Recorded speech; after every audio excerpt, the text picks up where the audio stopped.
السلام علیکم ورحمۃ اللہ وبرکاتہ۔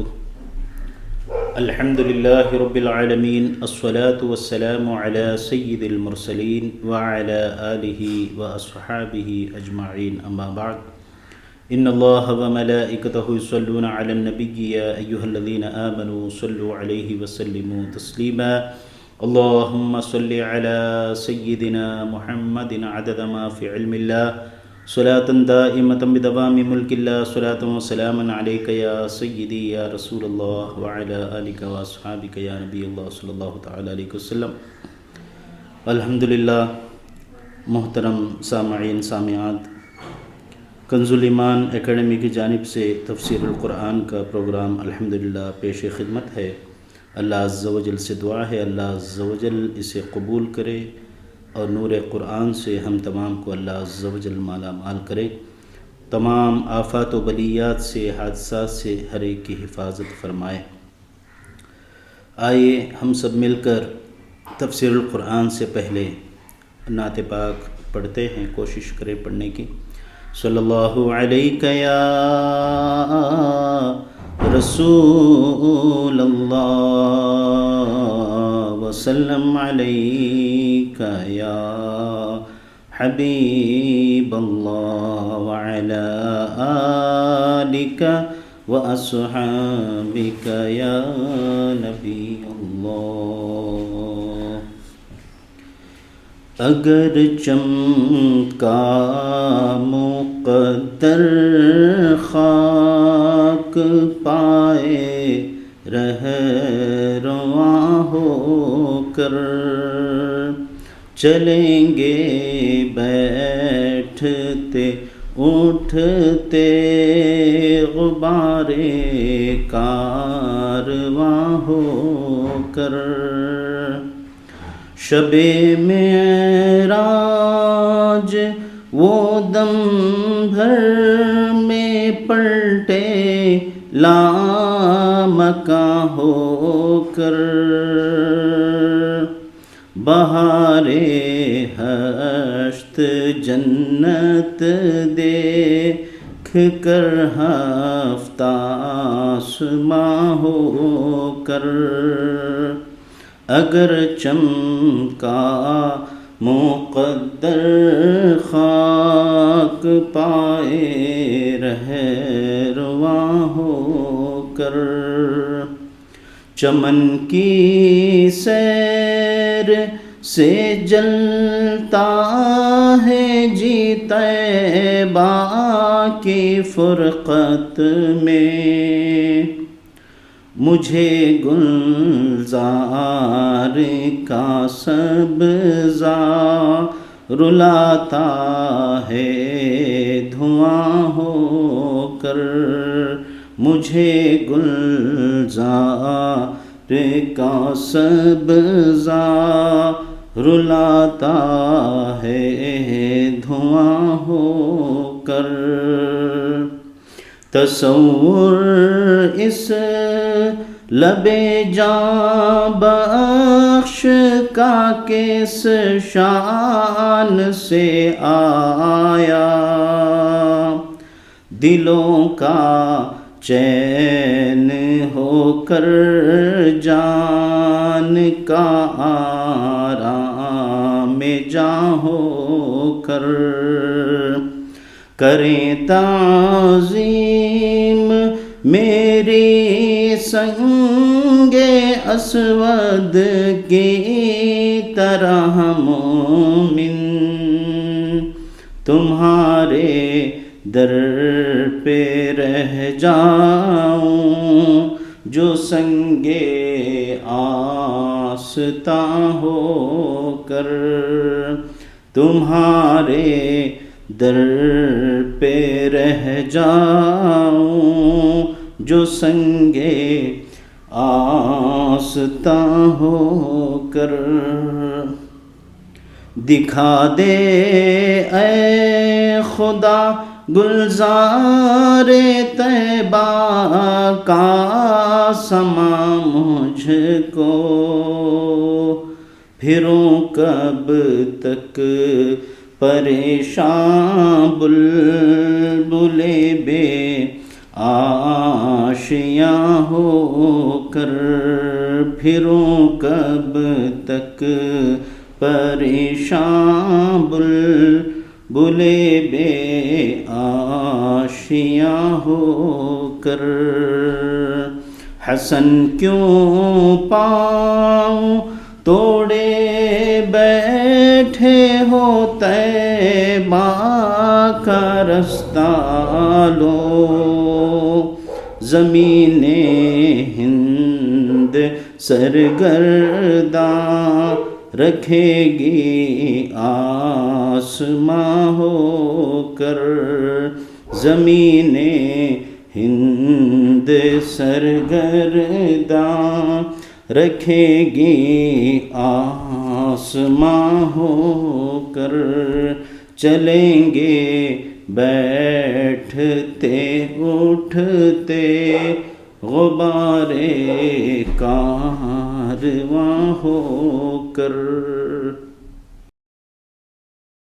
السلام علیکم ورحمۃ اللہ تعالی وبرکاتہ۔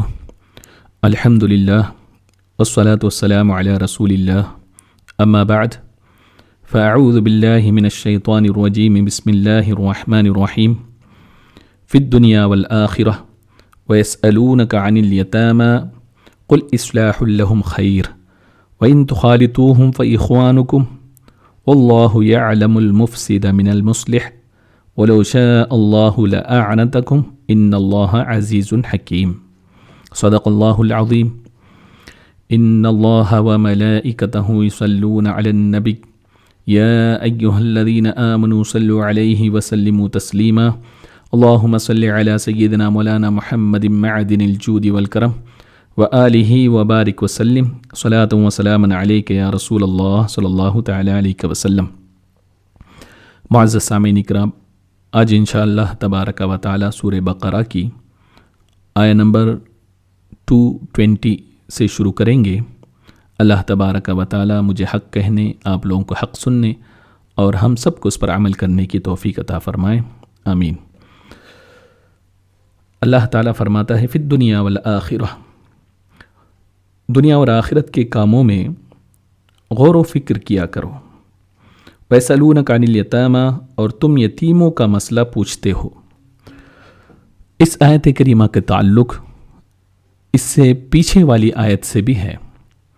اس سے پچھلی آیت میں اللہ تبارک و تعالیٰ نے شراب اور جوئے کے تعلق سے اللہ تبارک و تعالیٰ نے ارشاد فرمایا، پھر اس کے بعد میں خرچ کہاں کرے اس کے تعلق سے ارشاد فرمایا۔ شراب کے تعلق سے مستقل طور پر آپ نے لاسٹ ویک سماعت کیا، اور جہاں تک جوئے کا تعلق ہے، اسلام میں یہ حرام ہے۔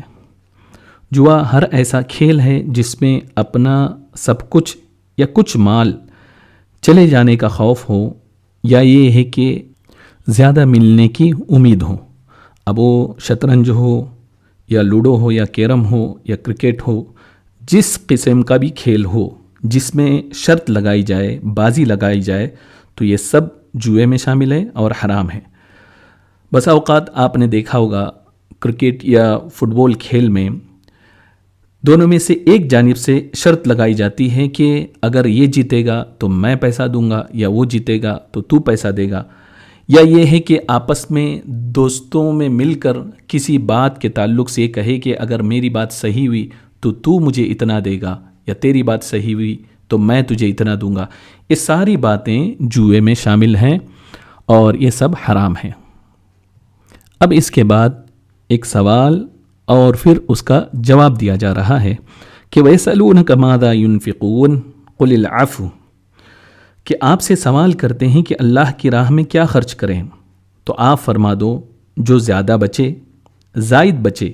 كَذَلِكَ يُبَيِّنُ اللَّهُ لَكُمُ الْآيَاتِ لَعَلَّكُمْ تَتَفَكَّرُونَ، اسی طرح اللہ تعالیٰ تم سے آیتیں بیان فرماتا ہے تاکہ تم غور و فکر کرو۔ اس کے تحت مفسرین لکھتے ہیں کہ سرور دو عالم صلی اللہ تعالیٰ علیہ وسلم نے مسلمانوں کو صدقے کا حکم فرمایا، اس کی طرف رغبت دلائی، تو صحابہ کرام رضوان اللہ تعالیٰ علیہم اجمعین نے عرض کی، پوچھا کہ صدقے کی مقدار ارشاد فرما دیں، کتنا مال راہ خدا میں دیا جائے. تو اللہ تبارک و تعالیٰ نے اس کے جواب میں ارشاد فرمایا قل العفو، جو زائد مال بچے اس کو اللہ کی راہ میں خرچ کیا جائے. تو اس آیت سے کیا مراد ہے؟ آدمی اپنے خرچ کے لیے جو پیسہ ہو اس کے بعد جو بھی بچے کیا وہ اللہ کی راہ میں خرچ کریں. یہ پہلے ایسا حکم تھا. جب اللہ تبارک و تعالیٰ نے زکوٰۃ کا حکم نازل فرمایا اس کے بعد یہ حکم اٹھا لیا گیا. مفسرین نے قل العفو یعنی جو زائد بچے اس کا ایک معنی یہ بھی بیان کیا ہے کہ راہ خدا میں یہ درمیانہ روی سے خرچ کرو، یعنی ایک درمیانی انداز ہو، اور یا یہ کہ جس کا خرچ کرنا آسان ہو اس کو خرچ کرو، یہ بھی معنی بیان کیا ہے. کیونکہ اگر اس کا یہ معنی مراد لیا جائے کہ جو کچھ خرچ کے بعد بچے وہ سب کچھ اللہ کی راہ میں لٹا دو، تو وہ پھر ایک زمانہ ایسا آئے گا اگر اسے ضرورت پڑے تو وہ محتاج ہو جائے گا. ابو داؤد کی حدیث میں ہے کہ رسول اکرم صلی اللہ تعالی علیہ وسلم نے فرمایا بہترین صدقہ وہ ہے جس کے بعد خوشحالی رہے، اور خرچ کی ابتدا اپنے فیملی سے کرو. اور امام نسائی نے ایک روایت نقل فرمائی کہ ایک شخص حضور اکرم صلی اللہ تعالی علیہ وسلم کی بارگاہ میں آیا اور عرض کیا رسول اللہ میرے پاس 1 دینار ہے. آپ نے فرمایا اپنی بیوی پر خرچ کرو. اس نے کہا میرے پاس 1 اور دینار ہے. آپ نے فرمایا اپنے خادم پر خرچ کرو. اس نے کہا میرے پاس 1 اور دینار ہے. آپ نے فرمایا اس خرچ کے متعلق تم بہتر جانتے ہو کہ اسے کیا کرنا ہے. اسی طریقے سے ایک اور حدیث میں ہے جس کو امام حاکم نے روایت کیا ہے کہ رسول اکرم صلی اللہ علیہ وسلم کے پاس ایک شخص آیا جس کے پاس سونا انڈے کی مقدار موجود تھا، اور عرض کرنے لگا یا رسول اللہ صلی اللہ علیہ وسلم مجھے یہ سونا ملا ہے، اس کو میں صدقہ کرنا چاہتا ہوں، آپ اس کو لے لیجئے، میرے پاس اس کے علاوہ اور کچھ بھی نہیں ہے، یعنی صرف یہ سونا ہے. تو سرکار دو عالم صلی اللہ علیہ وسلم نے اس کی طرف سے اپنے چہرے کو پھیر لیا. پھر وہ دوسری طرف سے آ کر یہی عرض کرنے لگا، آپ نے پھر چہرے کو پھیر لیا. پھر تیسری جانب سے آ کر وہ یہی عرض کرنے لگا تو رسول اکرم صلی اللہ تعالی علیہ وسلم نے سونا اس کے ہاتھ سے لیا اور اسی طرف مارا. قریب تھا کہ اس کی آنکھ پھوٹ جائے یا اسے کہیں زخم آتا. پھر سرکار نے ارشاد فرمایا کہ تم میں سے کوئی شخص اپنا سارا مال لے کر میرے پاس آ جاتا ہے اور کہتا ہے کہ یہ صدقہ ہے، پھر وہ بیٹھ کر لوگوں کے سامنے ہاتھ پھیلاتا ہوا نظر آتا ہے. سرکار نے فرمایا بہترین صدقہ وہ ہے جس کے بعد خوشحالی رہے، اور خرچ کی ابتدا اپنے اہل و عیال سے کرو. تو اس حدیث سے یہ بات سمجھ میں آئی کہ آدمی اگر کل کا کل مال اللہ کی راہ میں لٹا دیں تو کہیں ایسا نہ ہو کہ وہ بعد میں جب ضرورت ہو اپنے اہل و عیال کے لیے وہ دوسروں کے سامنے ہاتھ پھیلانے پر مجبور ہو جائے. اس لیے سرکار دو عالم صلی اللہ تعالیٰ علیہ وسلم نے فرمایا اپنی فیملی کی ضرورت بھی پوری کیا کرو.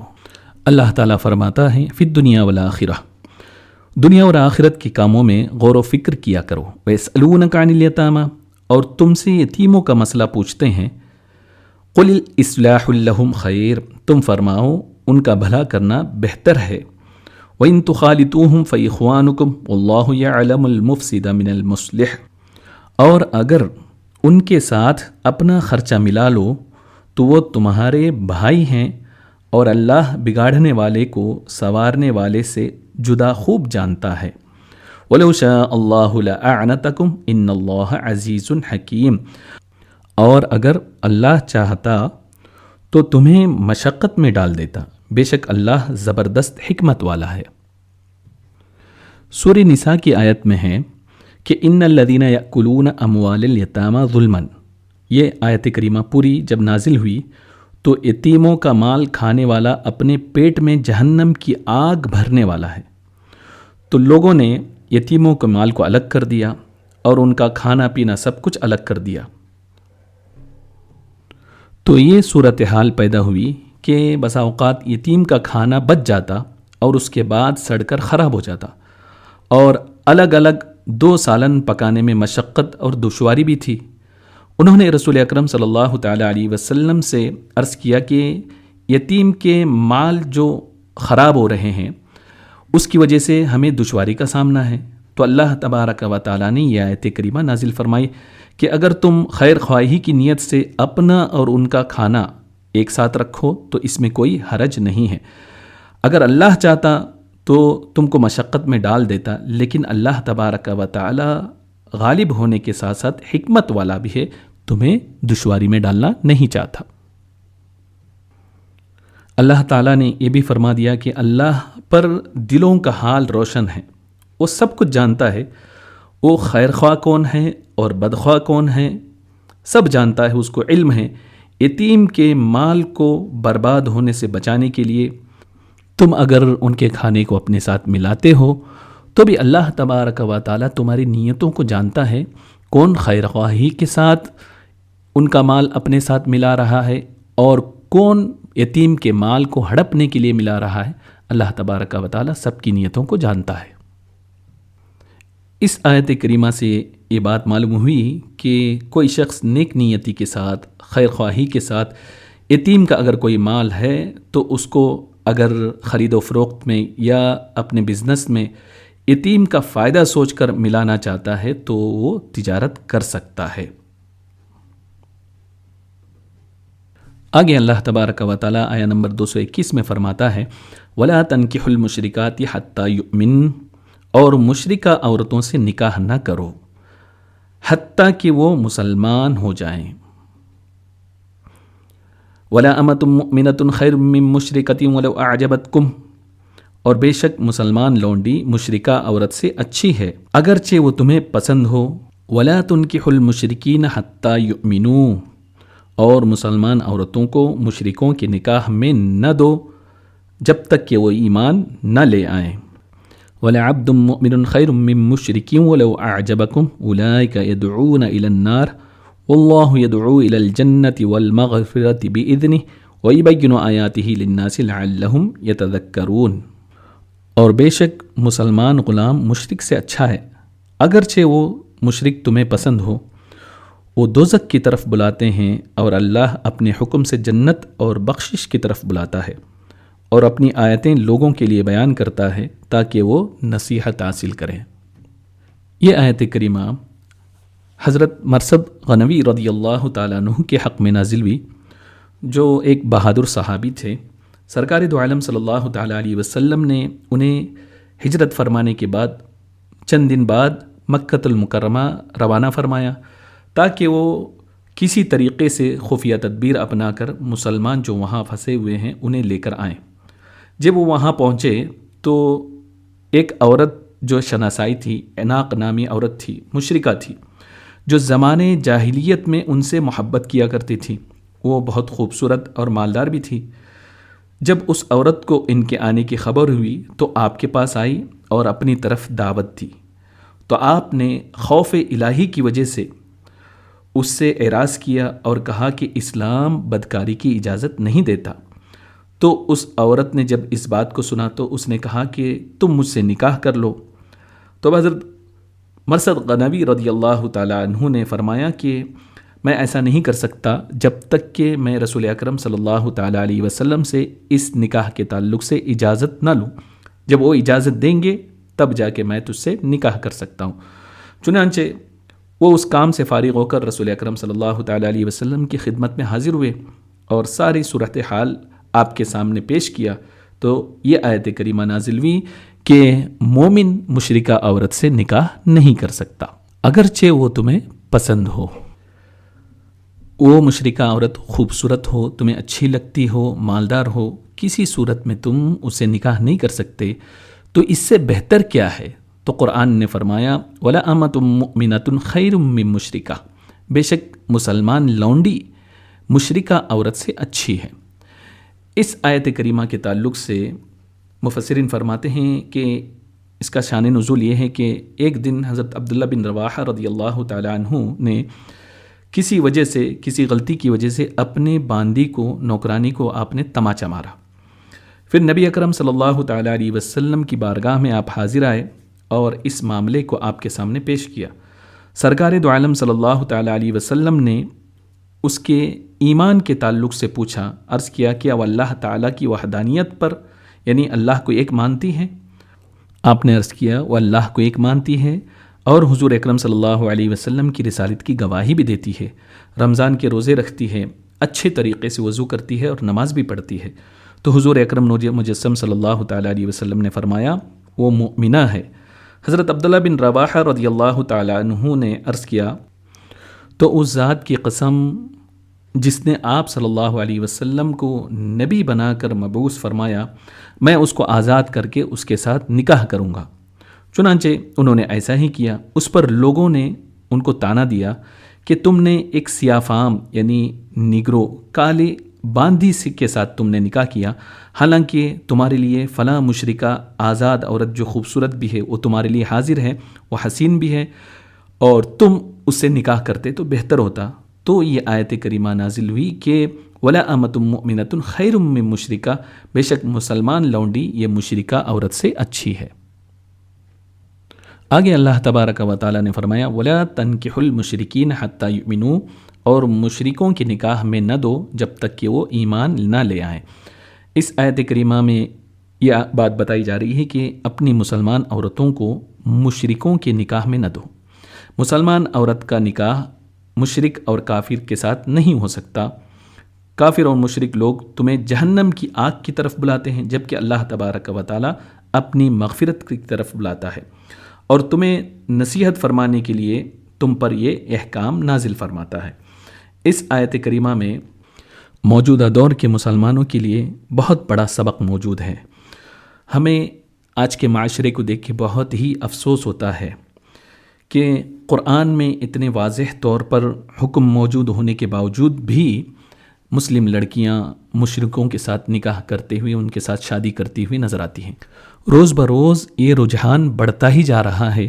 اب سوشل میڈیا پر روز یہ خبر شائع ہوتی ہیں، آپ دیکھتے ہوں گے کہ مسلم لڑکیاں غیروں سے شادی کرتی ہوئی نظر آتی ہیں، اور یہ سوشل میڈیا نے بڑی تباہی مچائی رکھی ہے، اور اس کے ذریعے یعنی غیروں سے شادی کر کے حرام شادیوں کے ذریعے زندگی بھر بدکاری کا سلسلہ یہ جاری رکھتی ہیں۔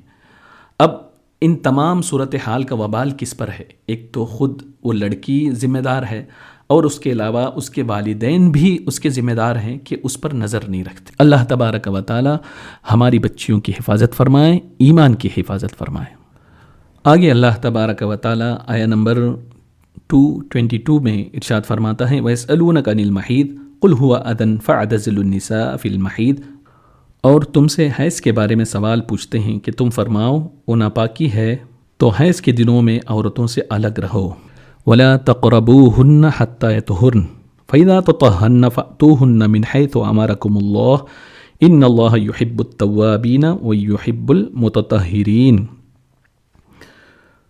تو حیض کے دنوں میں عورتوں سے الگ رہو اور ان کے قریب نہ جاؤ جب تک کہ پاک نہ ہو جائیں، پھر جب خوب پاک ہو جائیں تو ان کے پاس وہاں سے جاؤ جہاں سے تمہیں اللہ نے حکم فرمایا ہے۔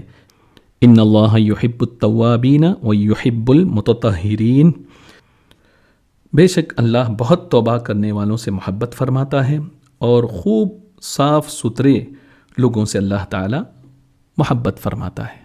اس آیت کریمہ کے تعلق سے حدیث میں یہ آتا ہے کہ یہود کے ہاں جب کسی عورت کو حیض آ جاتا یعنی ناپاک ہو جاتی تو وہ ان کو گھر سے نکال دیتے اور ان کے ساتھ نہ کھاتے نہ پیتے، بلکہ ان کے ساتھ گھروں میں رہنا بھی پسند نہیں کرتے۔ رسول اکرم صلی اللہ تعالیٰ علیہ وسلم سے اس کے متعلق سوال کیا گیا تو آیت کریمہ نازل ہوئی۔ تب رسول اکرم صلی اللہ علیہ وسلم نے فرمایا ان عورتوں کو گھروں میں رکھو اور عمل زوجت کے علاوہ ان کے ساتھ سب کچھ کرو، یعنی ان کے ساتھ کھاؤ پیو بیٹھو گھر پہ رکھو۔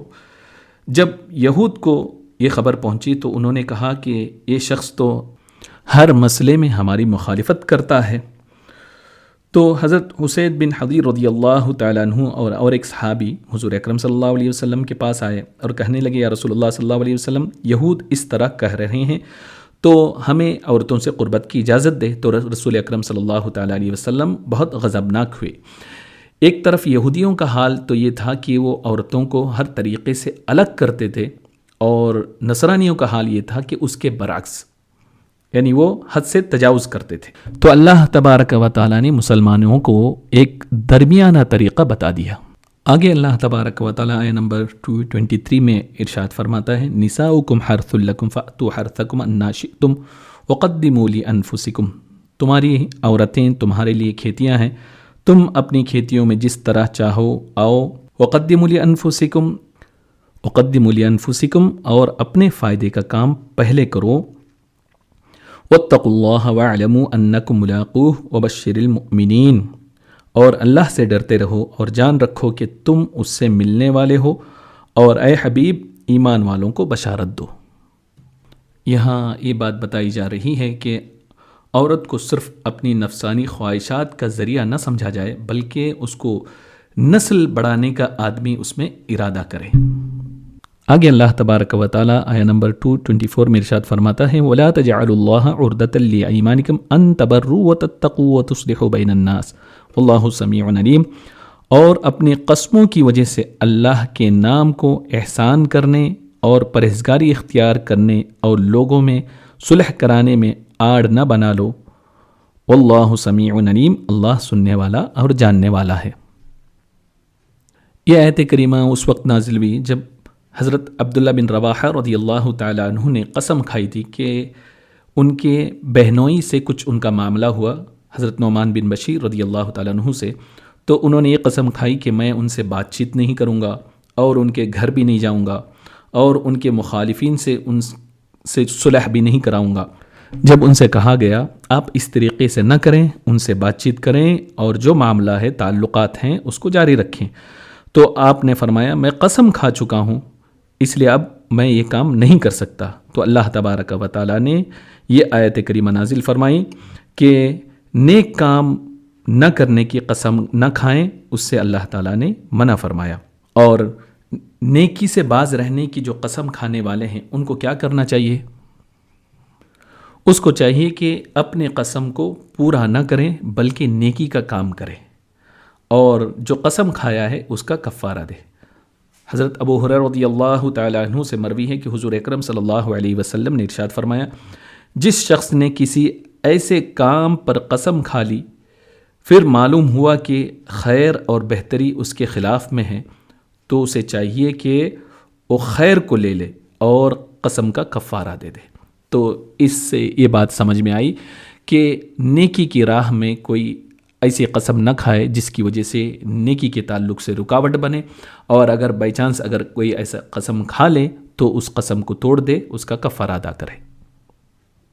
آیہ نمبر 225 میں اللہ تبارک و تعالیٰ فرماتا ہے لا یؤاخذکم اللہ باللغو فی ایمانکم ولکن یؤاخذکم بما کسبت قلوبکم واللہ غفور حلیم، اور اللہ ان قسموں میں تمہاری گرفت نہیں فرماتا جو بے ارادہ زبان سے نکل جائیں، ہاں اس پر گرفت فرماتا ہے جن کا تمہارے دلوں نے قصد کیا، اور اللہ تعالیٰ بہت بخشنے والا بہت ہی حلم والا ہے۔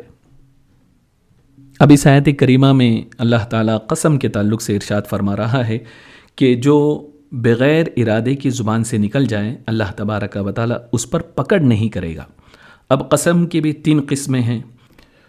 پہلے قسم لغویہ ہے، یعنی اس کی کوئی حیثیت نہیں، کسی چیز کو اپنے خیال میں صحیح جان کر قسم کھا لینا اور حقیقت میں وہ اس کے خلاف ہو، تو ایسی قسم کو اللہ تعالیٰ معاف رکھتا ہے اور اس پر کوئی کفارہ بھی نہیں ہے۔ اور دوسری قسم کی قسم جو ہے وہ غموس جسے کہتے ہیں، کسی گزری ہوئی چیز پر جان بوجھ کر جھوٹی قسم کھائے، یہ حرام ہے، اور رسول اکرم صلی اللہ تعالیٰ علیہ وسلم نے اس کے تعلق سے سخت وعید ارشاد فرمایا۔ اور تیسری قسم جو ہے وہ منعقدہ ہے، یہ ہے کہ کسی آئندہ چیز پر قسم کھا لے، اس قسم کو اگر توڑ دے گا تو بعض صورتوں میں گنہگار بھی ہوگا اور کفارہ بھی دینا لازم ہوگا۔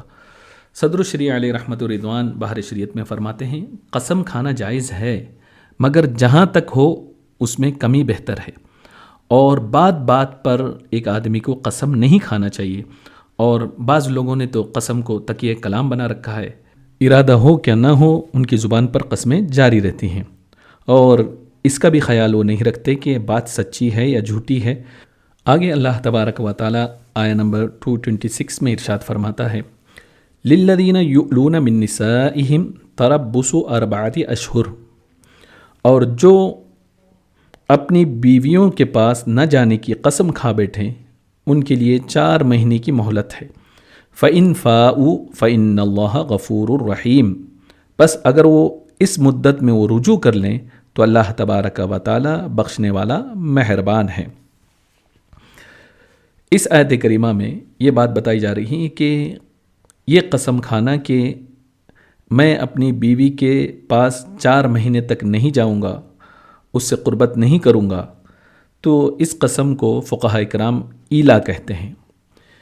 اس کا حکم یہ ہے کہ اگر قسم وہ توڑ دے گا اور 4 مہینے کے اندر وہ بیوی کے پاس جائے گا تب تو اس پر قسم کا کفارہ واجب ہے، ورنہ 4 مہینے کے بعد عورت پر جو ہے طلاق بائن ہو جائے گی۔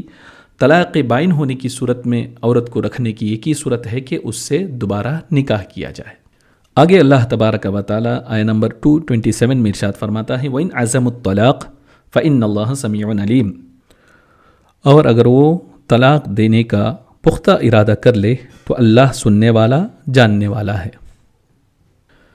زمانے جاہلیت میں لوگوں کا یہ معمول تھا، طریقہ تھا کہ اپنی عورتوں سے مال طلب کرنے کے لیے وہ کسی طریقے کا حربہ استعمال کرتے۔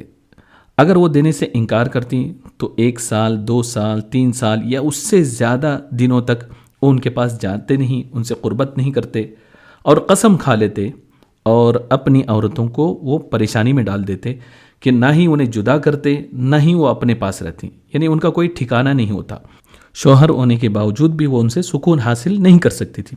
اسلام نے اس ظلم کو مٹا دیا اور ایسے قسم کھانے والوں کے لیے 4 مہینے کی مدت اسلام نے متعین فرما دی۔ اگر 4 مہینے یا اس سے زائد عرصے کے لیے عورت سے، یا یہ ہے کہ غیر معین مدت کے لیے عورت سے قربت نہ کرنے کی قسم کھا لے، جس کو ایلا کہتے ہیں، تو اس کے لیے یہ ہے کہ وہ 4 مہینے تک کے انتظار کی اسے مہلت ہے۔ اب اس دوران خوب سوچ سمجھ کر عورت کو چھوڑنا اس کے لیے بہتر ہے یا رکھنا بہتر ہے۔ اگر رکھنا بہتر ہے تو سمجھے کہ اس کی مدت کے اندر رجوع کرے تو نکاح باقی رہے گا اور قسم کا کفارہ لازم ہوگا، اور اگر اس مدت میں رجوع نہیں کیا اور قسم نہ توڑی تو عورت نکاح سے باہر ہو جائے گی اور اس پر طلاق بائن واقع ہو جائے گی، اور اس کی صورت یہی ہے کہ اب وہ نکاح کر کے ہی واپس عورت کو اپنے ساتھ رکھ سکتا ہے۔ یہ حکم بھی عورتوں پر اسلام کے احسانات میں سے ہے۔ اس حکم کے ذریعے اسلام نے عورتوں کے حقوق کی پاسداری کی ہے، ان کے حقوق کی حفاظت کی ہے۔ اللہ تبارک و تعالی ہمیں قرآن کے احکام پر عمل کرنے کی توفیق عطا فرمائے۔ مولا تبارک و تعالی ایسے کام سے ہمیں بچائے جس سے اللہ اور اس کے رسول کی ناراضگی ہو۔ استغفر اللہ ربی من کل ذنب واتوب الیہ واخر دعوانا ان الحمد للہ رب العالمین۔ السلام علیکم۔ صلاۃ و سلام کے لیے کھڑے ہو جائیں۔